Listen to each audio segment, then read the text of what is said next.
काय नाव आहे तुमचं? भगवान अल्लाह. भगवान अल्लाह. अल्लाट. आणि कुठले? पटाणा. बटन हे कुठून आणता? शेतीमधून.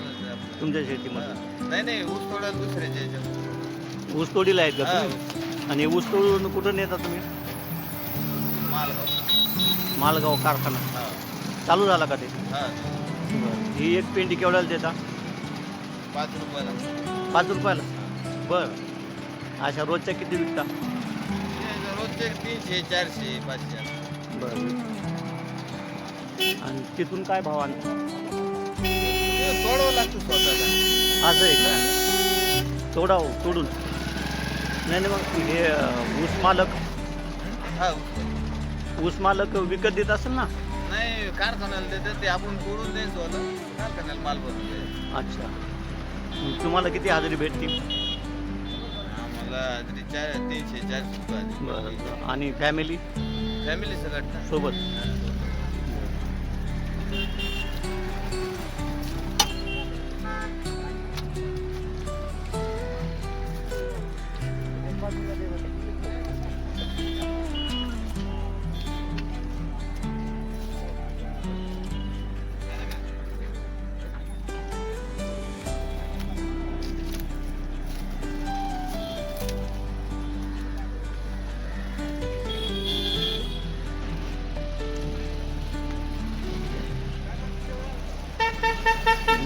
मी राजू कीर्तने लोकजीवन या यूट्यूब चॅनलमध्ये आपलं स्वागत करतो. आज मी या शिवड बंगल्या ठिकाणी आलेलो आहे. या ठिकाणी हा जो माणूस आहे हे आपल्या गाडीमध्ये ऊसाचे पेंड्या बनवून या ठिकाणी शेतकऱ्यासाठी विकतो. ते शेतकऱ्याच्या ऊसाच्या मळ्यामधून ते आपले ऊसाच्या पेंड्या विणून या ठिकाणी 20 रुपयाला 30 रुपयाला विकतो आणि त्याच्यामध्ये आपली रोजगार कमवतो. आणि ह्या जे ऊस आहे ते या भटाणा धरणाच्या बाजूला ऊसाच्या शेतामधून आणून ते महालगावला कारखान्याला विकतात आणि या कारखान्यावर ऊस विकतात. फार मोठं कष्टाचं काम या ठिकाणी शेतकरी करतात. त्या ऊसाच्या पेंड्या जर गेल्या तिथं तर तिथंही नंबर लागत नाही. त्यांना 2-2, 4-4 दिवस या ठिकाणी थांबावं लागतं आणि नंतर मग ते कारखान्याला नंबर लागतो. एवढं दगदगीचं जीवन हे शेतकरी या ठिकाणी खेळतात. आपल्या मुलाबाळासह ते या ठिकाणी शेतामध्ये राब करतात. त्याच्यामुळं त्यांच्या मुलाचं शिक्षण होत नाही आणि जीवन जगण्यासाठी ह्या गोष्टी त्यांना करणं भागच आहे. हे शेतकरी आहेत, ते बटाण्याचे शेतकरी आहेत.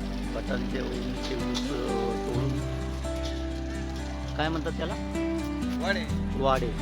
वाडे या शिवूर बंगल्याच्या ठिकाणी विकतात. मुलं किती आहेत तुम्हाला? एक आहे, मुली 2 आहेत. बरं. शाळेत जातात?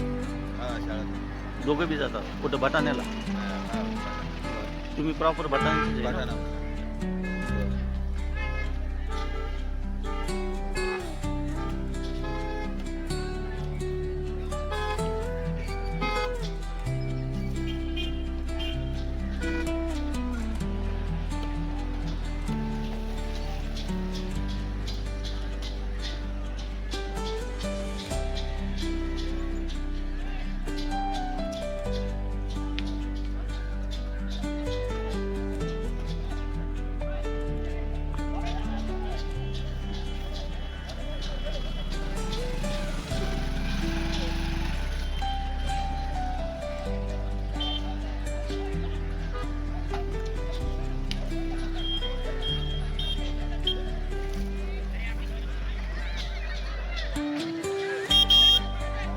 बटाणा